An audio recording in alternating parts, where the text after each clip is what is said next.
Listener, आज का हमारा टॉपिक है क्रोमेटोग्राफी। क्रोमेटोग्राफी के बारे में पढ़ेंगे। बायोकेमिस्ट्री का इम्पोर्टेंट टॉपिक है for DMLT and BMLT students के लिए। तो इससे एग्जाम से क्वेश्चन भी आते हैं कि write the principle and procedure of paper chromatography. तो क्रोमेटोग्राफी का टाइप है वो, तो ये सारी चीज़ें हम डिटेल में पढ़ेंगे आज की वीडियो में, ठीक है। तो सबसे पहले हम क्रोमेटोग्राफी का मीनिंग देख लेते हैं।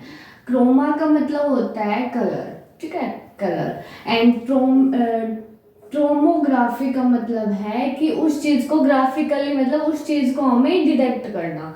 तो कलर पहले, सबसे पहले इस टेक्निक का, क्रोमेटोग्राफी की टेक्निक का सबसे पहले हम कलर को मेजर करने के लिए करते थे कि भाई इस कलर की कितनी इंटेंसिटी है, उसको मेजर करने के लिए यूज करते थे। पर अब इस टेक्निक का हम बहुत सारी चीजों में यूज करते हैं, जैसे कि यूरिन या फिर ब्लड है, उसमें हमने अगर कोई ड्रग्स डिटेक्ट करना है तो उसको डिटेक्ट करने के लिए हम क्रोमेटोग्राफी का यूज करते हैं।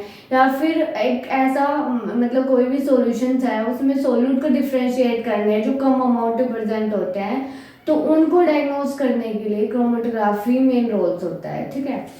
तो क्रोमेटोग्राफी की अगर डेफिनेशन करें तो एक ऐसा प्रोसेस है जिसमें हम सेपरेशन करते हैं। सेपरेशन मतलब अलग करते हैं हम, क्या, जो सोल्यूट है उसके मिक्सचर को अलग करते हैं कॉमन सॉल्वेंट में। इसका मीनिंग क्या हुआ, कोई चीज है, मतलब कोई चीज है जैसे वाटर है, कोई भी, फॉर एग्जांपल के लिए कुछ भी ले लो, जैसे ब्लड ले लो, यूरिन ले लो, कुछ भी ले लो, या फिर वाटर ले लो, तो उसमें क्या है, देखो, सोल्यूट प्लस सोलवेंट मिलके क्या बनता है हमारे पास, सॉल्यूशन, ठीक है। तो सोल्यूट क्या होता है, लेस कंसंट्रेशन में, एंड सोलवेंट मोर कंसंट्रेशन में होता है, और दोनों के मिला के क्या बनता है, सॉल्यूशन। तो हमारे सोलवेंट में, मतलब हमारे सॉल्यूशन में सोल्यूट की जो मिक्सचर है उनको सेपरेट करने का, अब जैसे सोल्यूट है, अब जैसे हम मान लो वाटर है, ठीक है, और उसमें ऐड है, साल्ट भी ऐड है और हमारे पास शुगर भी ऐड है, ये दो चीज दोनों क्या है, सोल्यूट, ठीक है, एंड सोलवेंट क्या है, वाटर, ठीक है, और ये फिर उसके बाद क्या बन जाता है, सॉल्यूशन। तो जो वाटर है, अब सोल्यूट क्या है, दो चीजें हैं, मतलब दो भी हो सकते हैं, बहुत सारी चीजें हो सकती है, तो इनके मिक्सचर को सेपरेट करने के लिए, मतलब सोल्यूट को अलग करने के लिए और सोल्यूट में भी उनके जो मिक्सचर है उनको सेपरेट करने के लिए हम इसका यूज करते हैं, ठीक है। इतना बात समझ में आया। अब आगे है ये जो क्रोमेटोग्राफी है वो किस पे बेस है, इसमें हम दो फेजेस का यूज करके हम क्या करते हैं, इसमें अलो करते हैं, हम क्या करते हैं, अलो कर देंगे कि जो हमारा मोबाइल फेज है उसको डालेंगे हम सेकेंडरी फेज पे, ठीक है। अभी बताएंगे कि मोबाइल फेज क्या है, सेकेंडरी फेज क्या है।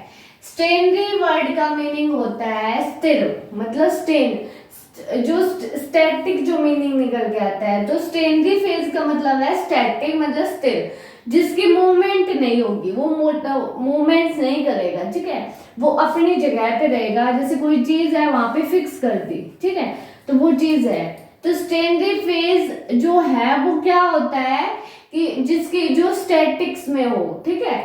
अब सेकेंडरी फेज कैसा हो सकता है, अगर हम उसको डिटेक्ट करते हैं तब सॉल्यूशन में, तो वो कैसा हो सकता है, वो सॉलिड लिक्विड भी हो सकता है, मतलब सॉलिड लिक्विड का मिक्सचर भी हो सकता है, या फिर जो सॉलिड फेज, जैसे कोई प्लेट्स है तो वो सॉलिड फेज है और उस पे हम लिक्विड फेज डाल दें, ठीक है, तो वो होता है सॉलिड ऑन लिक्विड फेज, मतलब जो सॉलिड फेज है उस पे लिक्विड भी है, तो उस फेज को वो हम यूज कर सकते हैं, मतलब या तो फिर हम गैस का यूज नहीं कर सकते, क्योंकि गैस का यूज करेंगे तो वो किसी जो सेकेंडरी फेज है वो फिक्स थोड़ी ना रहेगा, इसमें स्थिर रखना है, तो हम ऐसी चीज का यूज करेंगे, सॉलिड का यूज करेंगे कि भाई वो स्थिर रहे वहां पे और उनकी मूवमेंट्स ना हो।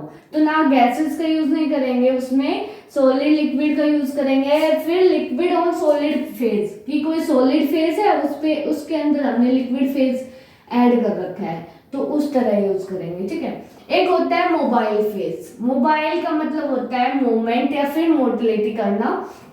तो मोबाइल फेज में क्या होता है कि हम जो सेकेंडरी फेज है, सेकेंडरी फेज क्या है, जो स्थिर है, जिसकी मूवमेंट नहीं होगी, उसके ऊपर से डालेंगे, उसके ऊपर से पास करवाएंगे, मतलब पास करवाएंगे हम सेकेंडरी फेज के ऊपर से या फिर नीचे से कैसे भी पास करवाना है हमें मोबाइल फेज, ठीक है। सेकेंडरी फेज के ऊपर से या नीचे से साइड में से कहीं से भी सेकेंडरी फेज से हमें पास करवाना है मोबाइल फेज। और वो कैसा हो सकता है, can be either a liquid और गैस। अब सॉलिड तो उसमें मूव थोड़ी ना करेगा, सॉलिड की मूवमेंट थोड़ी ना होगी, तो लिक्विड या गैसेस भी हो सकता है मोबाइल फेज का, ठीक है। अब डायग्नोस्टिक लैब, अगर क्रोमेटोग्राफी का डायग्नोस्टिक लैब मतलब हमारे जो लैब है उसमें जांच करने के लिए किसका यूज करते हैं, मतलब क्यों करते हैं, तो हमारे जो यूरिन सैंपल है या ब्लड सैंपल है तो उसमें ड्रग्स की अमाउंट कितनी है। देखो यूरिन या फिर ब्लड है तो उसमें सोलवेंट तो क्या है, मेन वाटर है, ठीक है, यूरिन में तो जो अब हमें सेपरेट क्या करना है, सोल्यूट सेपरेट करना है, तो अमाउंट ऑफ ड्रग्स उसमें कितनी है, यूरिन में अमाउंट ऑफ ड्रग्स कितनी है, यूरिन में शुगर की अमाउंट कितनी है, यूरिन में अमीनो एसिड की अमाउंट कितनी है, उन सबको डिटेक्ट करने के लिए क्रोमेटोग्राफी का यूज करते हैं। तो क्वेश्चन आ सकता है कि write the application of chromatography, chromatography की एप्लीकेशन क्या है, मतलब यूजेस क्या है। तो हमें लिखना है कि भाई हम सॉलिड को डिटेक्ट करने के लिए यूज करते हैं, और यूरिन में या ब्लड में ड्रग्स की अमाउंट डिटेक्ट करने के लिए, या फिर अमीनो एसिड को डिटेक्ट करने के लिए, अमीनो एसिड को किसमें से, in the amino acid urea, मतलब हमारा जो यूरिन है उसमें से, यूरिन में से अमीनो एसिड को सेपरेट करने के लिए और उसे ड्रग ग्लूकोज को सेपरेट करने के लिए यूरिन में से हम क्रोमेटोग्राफी टेक्निक का यूज करते हैं। हम इस टेक्निक को सेपरेट कैसे करते हैं, जो मॉलिक्यूल्स है वो सेपरेट कैसे होंगे। अब जो सोल्यूट है वो सोल्यूट भी दो चीजें हैं ना, तो वो किस पे डिपेंड करेगा, मतलब कैसे सेपरेट होगा, तो साइज पे डिपेंड करेगा कि उन सॉल्यूट का कौन से का साइज छोटा है। जिसका साइज छोटा रहेगा, मास लाइट रहेगा, कम रहेगा, तो वो जल्दी डिस्टेंस कवर करेगा, तो वो हम अलग से कलेक्ट कर लेंगे शेप पे। तो मतलब ये जो टेक्निक है, सेपरेट मॉलिक्यूल्स होंगे वो किस बेस पे डिपेंड करेंगे, साइज पे, मास पे, शेप पे, ठीक है। तो अभी तक मैंने बढ़ाया था कि क्रोमेटोग्राफी क्या है, तो एक ऐसा प्रोसेस है जिसमें मिक्सचर ऑफ सॉल्यूट को अलग करते हैं, सेपरेट करते हैं, ठीक है, सोलवेंट में से। अब उसमें दो फेजेस की बात होती है, सेकेंडरी फेज और मोबाइल फेज। हम आगे पढ़ेंगे कि भाई है क्या ये secondary phase, mobile phase, meaning क्या है, और इनका टाइप्स पढ़ेंगे हम क्रोमेटोग्राफी का। हम मैं इसे रब करके आगे तो अब हम पढ़ेंगे कि क्रोमेटोग्राफी की क्लासिफिकेशन, ठीक है। जो क्लासिफिकेशन है, अगर मोबाइल फेज के अकॉर्डिंग उसको डिफाइन करें, दो फेज डिफाइन बताए थे मैंने, सेकेंडरी फेज, मोबाइल फेज। तो अगर मोबाइल फेज पे अगर उसको क्लासिफिकेशन करें तो एक तो होता है गैस क्रोमेटोग्राफी और एक होता है लिक्विड क्रोमेटोग्राफी। मैंने बताया था पहले ही आपको कि जो मोबाइल फेज है वो क्या हो सकता है, या तो लिक्विड हो सकता है या गैस हो सकता है। तो दो फेजेस में बटे हैं, एक तो गैस क्रोमेटोग्राफी और एक है liquid chromatography. Gas chromatography at least कम यूज होता है हमारे, ठीक है, तो इसको हमें अभी नहीं पढ़ेंगे। जो लिक्विड क्रोमेटोग्राफी है वो इम्पोर्टेंस है थोड़ा, तो उसका एग्जाम्पल है कॉलम क्रोमेटोग्राफी और थिन लेयर क्रोमेटोग्राफी, ठीक है। ये दोनों एग्जाम्पल किसके हैं, लिक्विड क्रोमेटोग्राफी के, ठीक है। और भी बहुत सारे क्रोमेटोग्राफी अलग अलग बेसिस पे डिफाइन किए गए हैं, तो उसमें अलग अलग जो बेसिस है उस पर क्लासीफाई करें तो एक पेपर क्रोमेटोग्राफी आता है जो इम्पोर्टेंट टॉपिक है। तो पेपर क्रोमेटोग्राफी को अगर हम डिटेल में पढ़ेंगे आज कि प्रिंसिपल, प्रॉपर क्रोमेटोग्राफी मैंने बताया था आपको सेकेंडरी फेज है, मोबाइल फेज।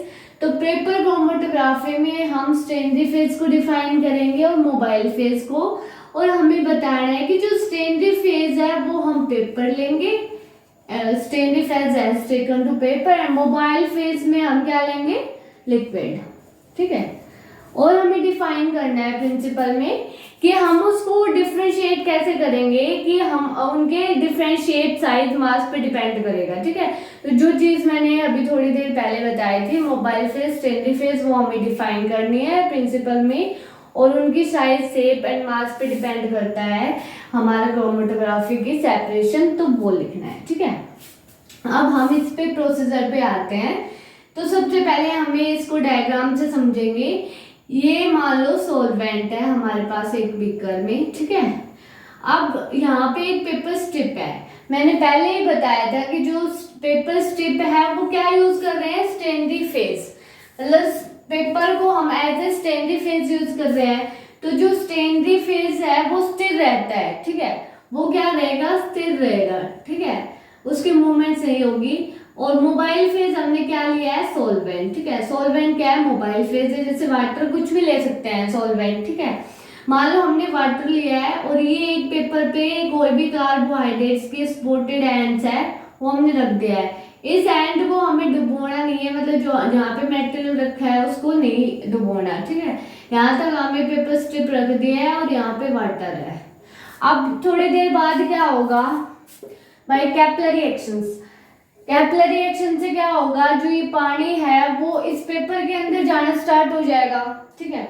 तो ये जो वाटर्स है या फिर कोई भी सॉल्वेंट है वो किसके अंदर, पेपर के अंदर जाना स्टार्ट हो जाएगा कैपिलरी एक्शन से। कैपिलरी एक्शन से पानी यहाँ पे जाएगा तो स्पॉटेड एरिया के पास में पहुंचेगा जो हमें डिटेक्ट करना है।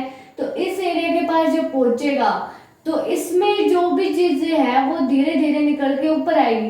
तो जो जितनी छोटी रहेगी वो उतनी ही पहले पहुंचेगी और जो जितनी बड़ी रहेगी वो उतनी नीचे रह जाएगी। तो मोलिकुलर मास पे डिपेंड करेगा, साइज पे, शेप पे भी डिपेंड करेगा। तो ऐसे हमें सेपरेशन करना है। हमें एक पेपर लेना है जो स्टेनरी फेज है, मोबाइल फेज में सॉल्वेंट लेना है, जो वाटर भी ले सकते हैं। मान लो वाटर लिया है तो ये यहाँ पे कैपिलरी एक्शन से ये जाएगा, उससे क्या होगा कि ये जो है हमारा स्पॉटेड एंड वो डिफरेंशिएट होगा। अब जैसे मान लो हमें एक एग्जांपल के लिए समझते हैं कि मान लो ये पेपर, ये है पानी, ठीक है, और इसमें हमने एक इंक स्पॉट रख दिया है, इंक का स्पॉट, ठीक है। अब उस इंक स्पॉट को हमें क्या करेंगे, उस इंक स्पॉट को जो पानी ऊपर जाएगा तो इंक स्पॉट का अलग अलग कलर, जैसे वो हो गया ब्लू, हो गया ग्रीन, हो गया रेड, हो गया, वो अलग अलग कलर ऊपर पहुंचेंगे, मतलब उसकी इंटेंसिटी के हिसाब से। तो ऐसे हमें सॉल्वेंट को डिफरेंशिएट करना है, मतलब इस सॉल्वेंट को हमें मिक्सचर जो सॉल्वेंट का है उसे अलग करना है। तो इसका प्रोसीजर है सबसे पहले कि जो हम स्टेनरी फेज है, शॉर्ट में लिखा है, तो जो स्टेनरी फेज है वो हम पेपर लेंगे, ठीक है, और जो मोबाइल फेज है वो हम सॉल्वेंट लेंगे, और ये किसका मिक्सचर है, हमारे सॉल्यूशन का, ठीक है। जैसे फॉर एग्जांपल के लिए लें कि हम एक पोर फिल्टर पेपर यूज कर सकते हैं स्टेनरी फेज के लिए, एंड कार्बोहाइड्रेट स्पॉटेड जो हमें डिटेक्ट करना है वो क्या है, सॉल्यूट, तो वो हमें डिटेक्ट करना है, एग्जांपल के लिए ये है, ठीक है। फिर आगे है कि जो असेंडिंग टाइप से क्या होगा, असेंडिंग टाइप क्या होता है, ऊपर की तरफ चढ़ना, उसकी क्या होगा, पेपर क्रोमेटोग्राफी में जो फिल्टर पेपर है वो हल्का सा वर्टिकली सॉल्वेंट को, जो सॉल्वेंट है, अब ये सॉल्वेंट तो यहाँ पे है ना, तो अब क्या होगा इसमें कि जो असेंडिंग टाइप से जो सॉल्वेंट है वो ऊपर जाएगा, ठीक है, अब वर्टिकली ऊपर जाएगा, वो मूव करेगा, ठीक है। तो वर्टिकली हग होगा, हग मतलब ऊपर की तरफ, ठीक है, तो वो ऊपर की तरफ जाएगा सॉल्वेंट हमारा इसके अंदर, मतलब ये था। तो जो ये मोबाइल फेज है वो मूव करेगा तो ये ऊपर की तरफ इसमें जाएगा पेपर के अंदर, ठीक है।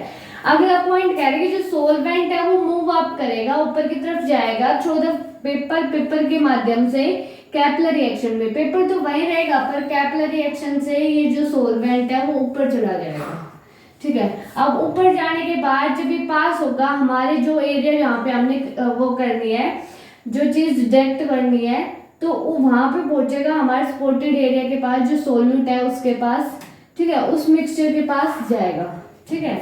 वो अलग अलग मिक्सचर जो है वो हमारे डिपेंड्स करेंगे कि भाई जो मिक्सचर है उनको हमें डिफरेंशिएट करने हैं उनके रेट के हिसाब से, डिफरेंट रेट के हिसाब से, मतलब उनके साइज के हिसाब से उन मिक्सचर को अलग करना है, ठीक है। फिर उसके बाद जो स्पोर्ट ऑफ द सोल्यूट है, जो स्पोर्ट था सोल्यूट का, ये वाला जो स्पोर्ट है सोल्यूट का, वो डेवलप करेगा, क्या डेवलप करेगा, क्या उत्पन्न करेगा, वो डिफरेंट साइट पे अलग अलग, मतलब क्वांटिटेटिव वैल्यू पता कर सकते हैं कि भाई इसमें येलो कलर कितना था, ब्लू कलर कितना था, तो वो उसकी इंटेंसिटी ऑफ कलर से और कितनी उसकी वैल्यू है वो हम पता कर सकते हैं।